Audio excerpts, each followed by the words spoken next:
मोगाचेनो परत स्वागत तुमकां आमच्या आगापे टीव्ही कार्यक्रमाक. फाटल्या साबार दिसांतावन आमी लग्न आनी विच्छेदन म्हणल्या विशयाचेर आमी ध्यान पळयत पुस्तकांच्या उतरांचेर आमी करन आसा. देवाचें उतर ह्या विशयान कितें म्हणटा आमी कितें करूंक जाय म्हणल्या विशयांत साबार संगती देवाच्या उतरांतावन आमी जाणा जाल्या. हेच विशय आज आमी मुंदरसून व्हरता. आमी जाणा जाल्या की देवाच्या कृपेन खास जावचें म्हळ्यार कशें, एकामेकाचें विश्वासपण म्हळ्यार कशें, सुखांत आनी दुखांत, पिडेंत तशें भलायकेंत, ह्या सर संगतीचेर आमी आमचें मस्त ध्यान आटयलें. सांगातच फाटल्या एपिसोडांत सगळ्या म्हज्या जिवितांत हांव तुजो मोग करतलो, मोग करतली, सगळ्या म्हज्या जिवितांत ह्या विशयाचेरय आमी जाय पुरतें ध्यान आटयलें. देवाच्या उतराचेर आमी समजून हिजून कण गेली आनी हेच विशयाचेर आज आमी परत आमचें ध्यान आमी मुंदरसुया. परत देवाचें उतर कितें सांगता म्हूण सावन आमी पळोवया. आमी वचता सांत पौलान कोरिंथकारांक बरयल्ल्या पत्रांत अध्याय 7 2-5 वळे पर्यंत सांत पौल कितें सांगता ह्या विशयान आमी आमचें थोडें ध्यान आमी आज गमन कमी प्रयत्न करूया. बरें, हांव आतां वाचतां. द लेटर टू कोरिंथियन्स बाय सेंट पॉल चॅप्टर 7 वर्स 2-5. आतां आमी आयकुया. तरी पूण व्यभिचाराचो अपाय इतलो आसा की हर एक दादल्याक आपलीच म्हणली बायल आसूं आनी हर एक स्त्रीयेक आपलोच म्हणलो घोव आसूं. घोवान बायलेक तिचें देवें दिवचें आनी तशेंच बायलेन आपल्या घोवाक ताचें देवें दिवचें. बायलेक आपले कुडीचेर हक्क ना, हक्क घोवाक. तशें घोवाक आपल्या कुडीचेर हक्क ना, हक्क बायलेक. हे हक्क एकामेकाक इन्कार करिनाकात. वय मोगाचेनो, आमी साबार फावटी ही उतरां आमी वाचल्यान जावंक पुरो, आयकलां जावन वचोंक पुरो, पूण आज आमी ह्या विशयाचेर चडीत ध्यान करुया. चडीत म्हळ्यार इन अ डिपर वे. आनी कशें पती पत्नीचो संबंद तांच्या लग्ना जिवितांत, तांच्या कुटुंबा जिवितांत कशें आनी कसलो परिणाम घालूंक शकता, आनी लग्नां कशीं यशस्वी जातात वा यशस्वी जायनाशें फाटीं व्हरतात, ह्या विशयाचेर ही उतरां आमकां आज स्पश्ट समजून दितात.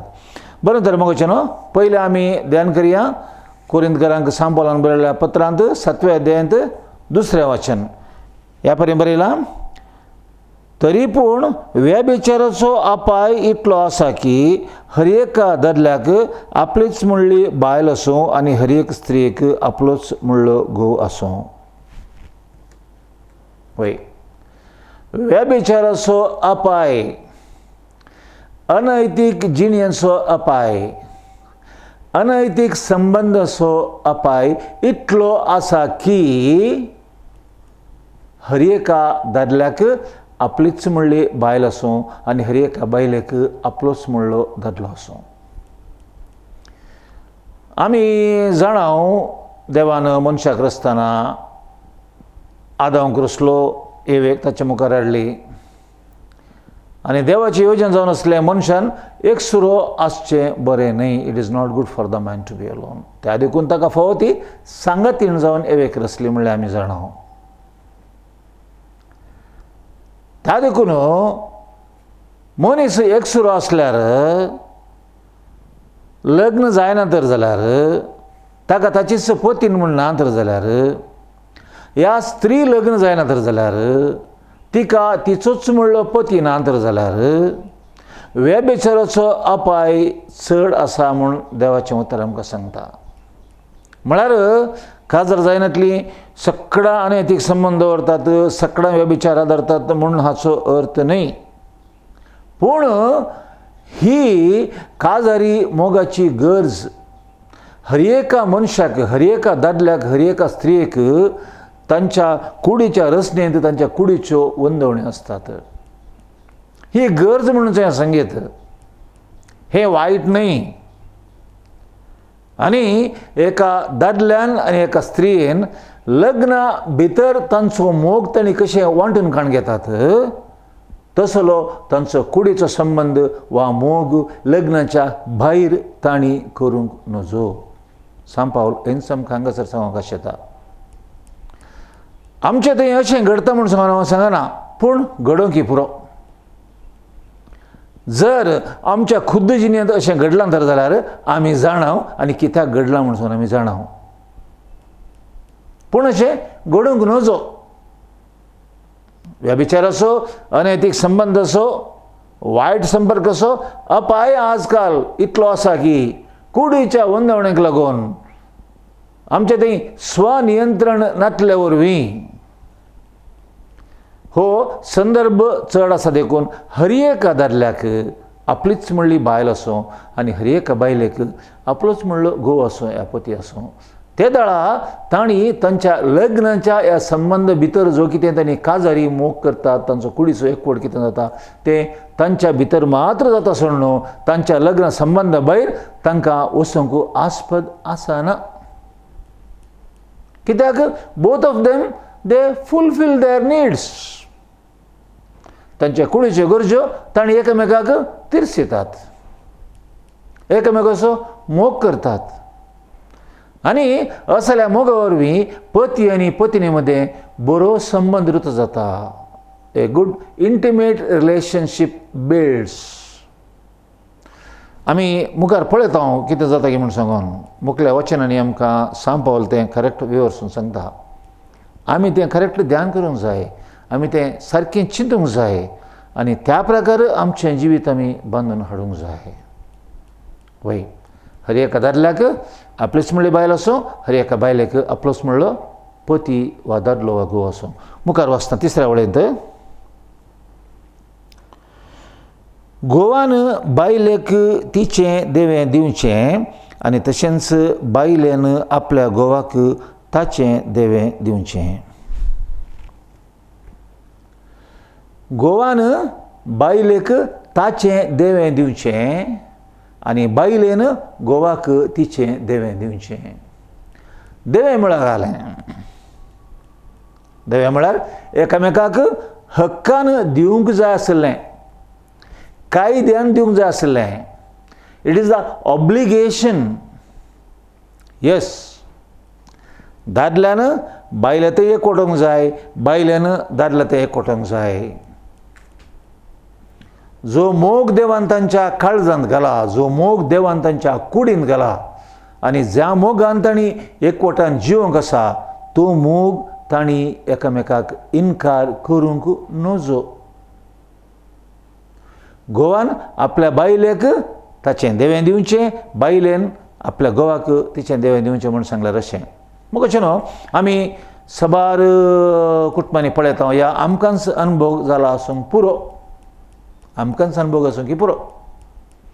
आनी हांवें आयकलां सबार लग्नांनी लग्नां विच्छेदन जावंक, घोव बायलेन विंगड जावंक हें एक मुख्य कारण आसता. हें मुख्य कारण जावन आसता. कित्याक म्हळ्यार लग्न जाता, जावंक पुरो भुरगीं जातात, थोडीं वर्सां जातात. तशें म्हणटा आसतना आमकां काजार जालें, आमकां भुरगीं जालें, आमकां आनी एकामेकाचें कुडीचें आकर्शण ना, आमी अशेंच रावचें म्हूण सांगून न्हय. No no.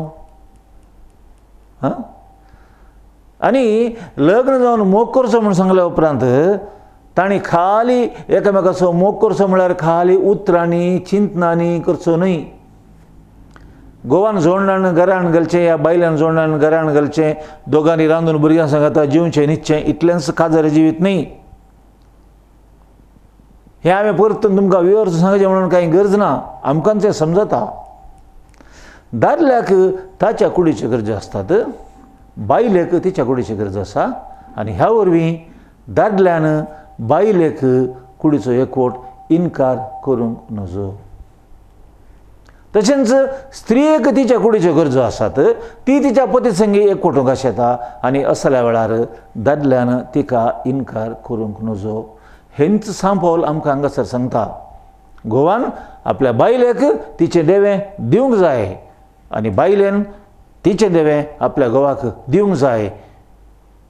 It is there obligation, हे तांचें काम, हे तांचें कर्तव्य, आनी अशें तांणी एकामेका एकवटान जियेले वरी मोगाचे न्हू तांचे मदें बरो संबंद उरता जाता, खंडीत जावं 100%. आनी जावंक पुरो सबार संदर्भांनी जावंक पुरो दादल्याक भलायकी बरी ना, जावं स्त्रियेक भलायकी बरी ना. हां, आनी असल्या वेळार एकामेकाक ओत्ताय करूंक जायना, जाता की ना. सुखान तशें, दुखान, पिड्यान तशें, भलायकेंत आमी मोगान रावतले म्हणल्या उपरांत एकामेकाच्या भलायके कुशीन गमन दिवचें पडटा. केदाळा तुजी कुडीची भलायकी बरी आसा, पतीची पत्नीची कुडीची भलायकी बरी आसा, आनी जर पतीक या पत्नीक लग्नाच्या मोगांत एकवटूंक जाय, तांणी तें इन्कार करूंक नजो, हें देवाचें उतर आमकां शिकयता. आनी मोगाचें सबार संदर्भांनी अशें जाता की जर दादल्याक ताच्या कुडीची गरज आपल्या बायले थावन ताका ती मेळोंक ना तर जाल्यार तो कितें करता? कितें करता? तो ताच्या वायट संवंयाक वचूंक पुरो. हां, ताच्या वायट संवंयाक वचूंक पुरो, या दुसरो संबंद दवरता पुरो म्हणून हांव सांगना, पूण असल्या संबंदाक ही एक कारण जावन आसा, खंडीत जावन. आनी जर स्त्रियेक आपल्या पती संगी कुडीचो एकवट करूंक मन आसा, त्या वेळार तिका आपल्या पती जावन पूरक सहकार मेळना तर जाल्यार मोगाचें न्हू कितें करता? दुसरी वाट पळोवंक पुरो. सक्कड अशें करतात म्हणून सांगना, देर आर चान्सीस. असले सर्व संदर्भ आमी चुकोवचे खातीर आमी देवान जो मोग आमचे थंय घाला, त्या मोगांत आमी जियोवन एकवटान जियोवन आमचें कुटुंब आमी संतोशान बांदून हाडूंक जाय तर जाल्यार मोगाचें न्हू जें कितें देवें दादल्यातून बायल्याक दिवंक आसा आनी जें कितें देवें बायल्यातून दादल्याक दिवंक आसा तें इन्कार करचें न्हय म्हूण सांत पावल हांगासर आमकां स्पश्ट करता. आमकां देवाचें उतर कळ्ळां, त्या प्रकारे आमी जियोवचें. तितलेंच ह्या विशयान म्हाका चडीत उलोवंक मन ना.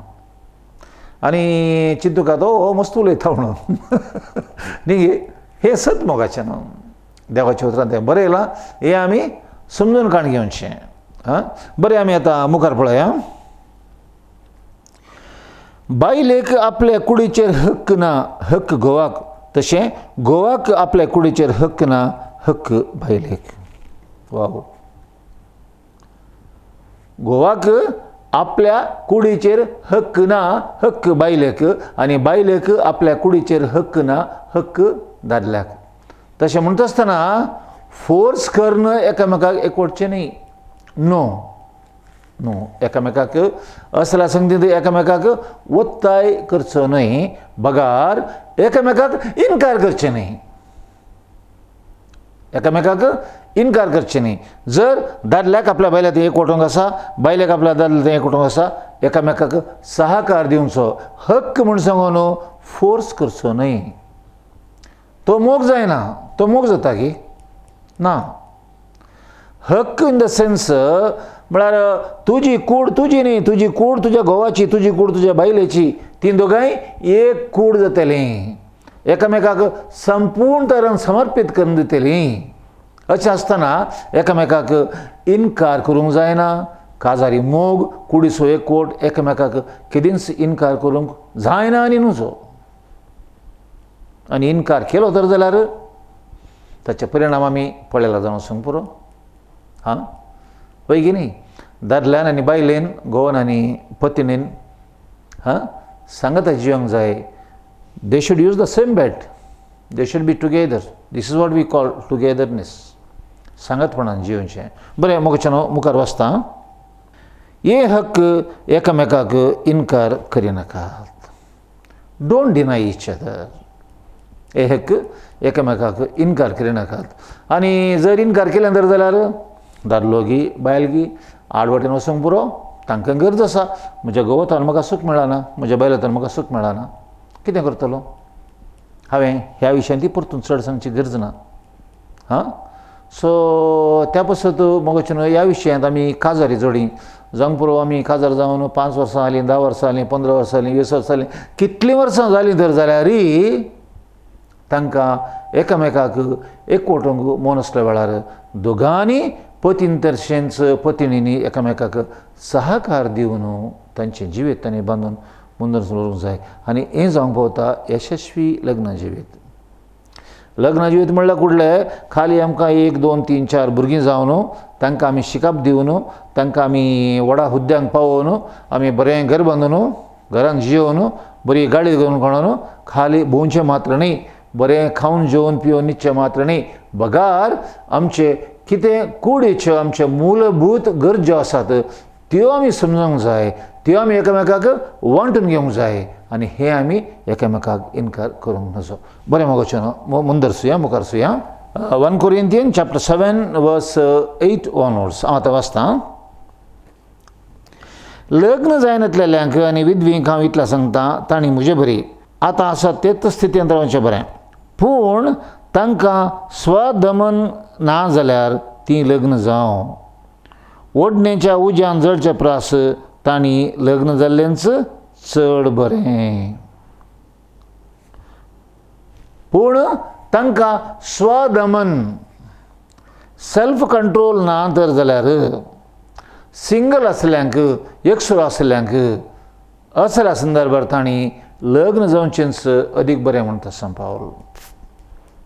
वय आतां लग्न जायनाशें जावं दादलो या स्त्री या विधूर या विधव तांणी एकसुरींच आसल्यार जर तांकां तांचें जिवीत तांणी सोम्यांक समर्पून दिल्यार तांच्या मतीन दुसरें कांय आसना. फकत हांवें देवाचें काम कशें करचें, देवाची स्तुती कशी करची, देवाचें राज कशें परगडचें, देवा विशयांत हेरांक कशें सांगचें ह्याच विशयान तांचें गमन केंद्रीकृत जावन आसता, चडाव जावन आसता. आनी जर अशें जाल्ल्या वरवीं मोगोचें न्हू तांच्या कुडीच्या ओडण्याचेर तांकां स्वदमन आसता. आनी जर आमकां स्वदमन म्हणलें ना तर जाल्यार लग्नाची ओडणी आसा तर जाल्यार तसल्यांनी लग्न जावचें बरें म्हूण सांगून सांग पावल सांगता. एकसुरो आसून स्वदमन नासतना व्यभिचारा वेचे बदलाक आडवाटे वेचे बदलाक लग्न जावचें भोव बरें म्हणून सांग पावल आमकां सांगता. मुखार वचया 9व्या वळेंत.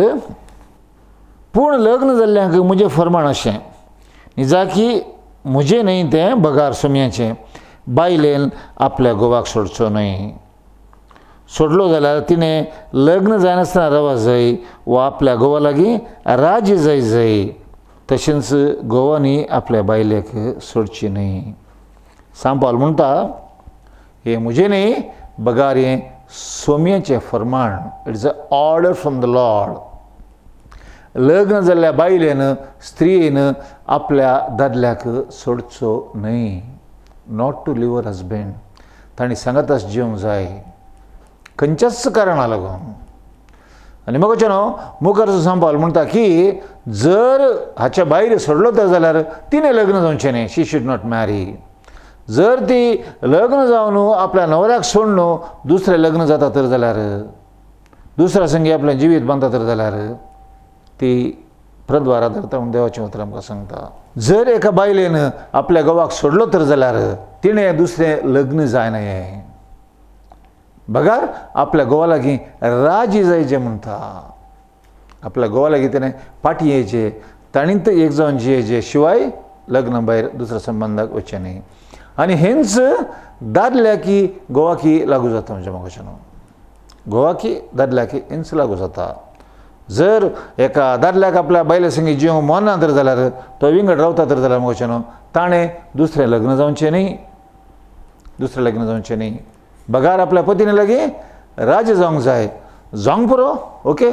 थोडो काळ विंगड रावन पळयात जाल्यार कळटा कोणाक कोण जाय कोणाक कोण नाका म्हूण सांगून. हां पळय की न्ही.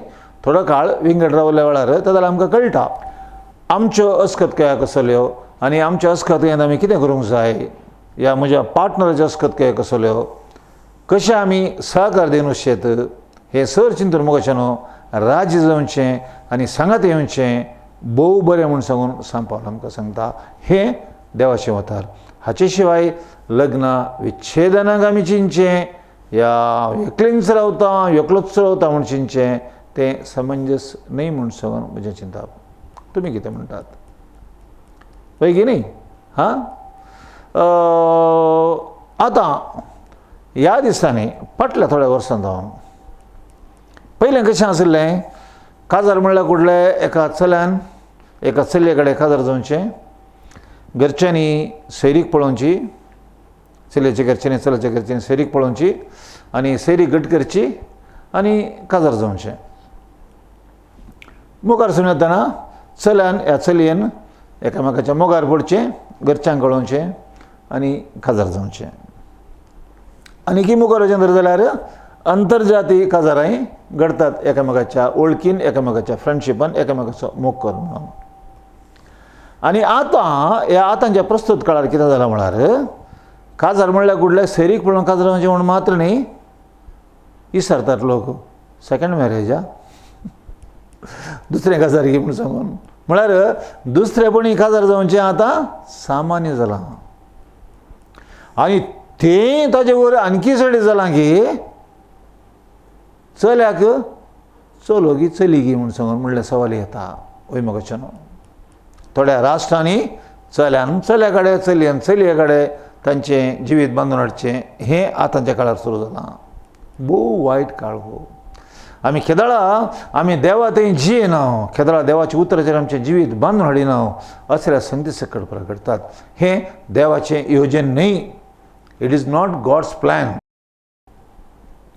It is not good for the man to be alone म्हणल्यार कुडले a man has to build up his life with another man and a woman has to build up her life with another woman no दादल्याक एक स्त्री आनी स्त्रीक एक दादलो हें देवाचें येवजन तांणी सांगात येवंक जाय तांणी लग्न जावंक जाय तांणी मोग करूंक जाय आनी तांकां भुरगीं बाळां जावन तांचे संततांनी वाडून तांचें घराणें बांदून हाडूंक जाय आनी तांकां देवबिरान दिवन देवाचें राज परगडूंक जाय ही जावन आसा देवाची खुशी आमी आज देवाच्या राजांतान मस्त पयस वते आसा देवाच्या उतरांतान मस्त पयस वते आसा देवाचें येवजन कितें म्हूण सांगून आमी मनन करून काण घेवंक आमकां कश्ट जाता मुगोचें न्हू त्या देखून सांगचें देवाचें उतर वासीचें देवाचें उतर समजाचें आनी देवाच्या उतराचेर आमचें जिवीत बांदून हाडचें आनी असल्या संदर्भार मात्र आमच्या जिवितांत खंयचेच कश्ट आयल्यार कितेंय कश्ट आयल्यार आमी ताचेर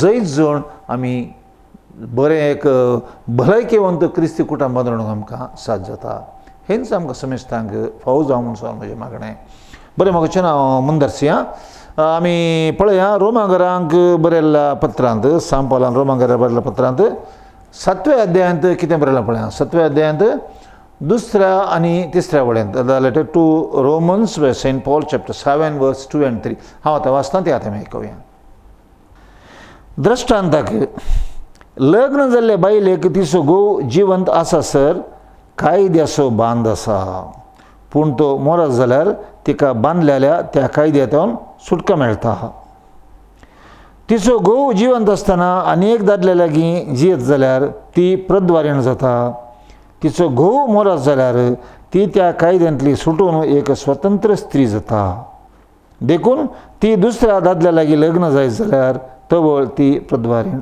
जायना वय एका दादल्याक या एका बायलेक लग्न जाल्ल्या दादल्याक या स्त्रियेक तिचो घोव पती ह्या पतीन जिवंत आसता म्हणसर कायद्याचो बांद आसा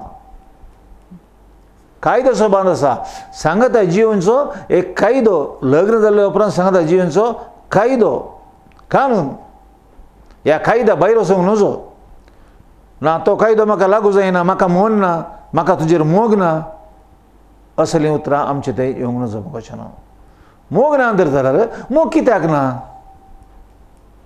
दुसऱ्या थंय मोग जाला वय गे जावंक पुरो अशेंय घडटा मुखाचें न्हू असले संगती घडतात आतांच्या काळार हां एकामेका थंय कायदो आसा दादल्यान आनी स्त्रियेन सांगता जिवनचो कायदो आसा जिवंत आसा म्हणसर तेन सांबाळ मुखार सांगता जर पती मरण पावलो तर जाल्यार या पतीन मरण पावलो तर जाल्यार त्या कायद्यांतून तांकां सुटका लाभता